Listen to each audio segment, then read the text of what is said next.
Finance practice exercises number 18. Marie can afford a $250 per month car payment. So that sounds like a loan.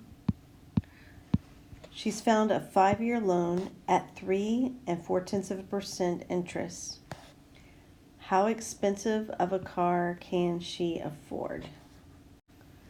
So in our loan formula, it looks like we are looking for our principal. It looks like our regular monthly payment, she's looking for $250 a month.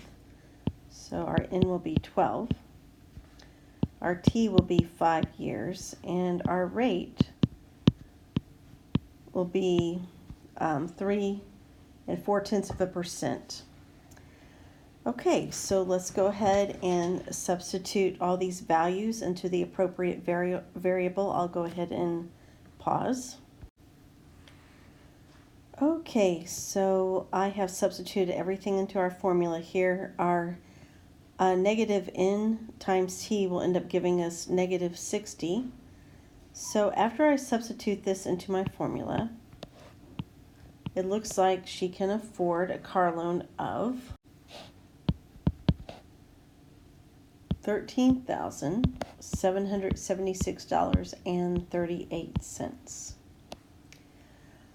Okay, B says, how much total money will she pay the loan company? So every month she is paying the loan company $250, as I said, every single month for 5 years, which means that she has paid them $15,000.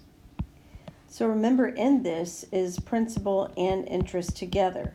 All of that is added together there. So when they ask on C how much of that money is interest, remember this is how much she borrowed. That's our principal.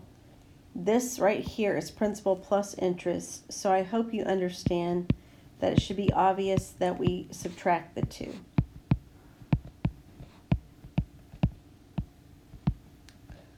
Okay, and we get $1,223.62, and that's how much the interest will be.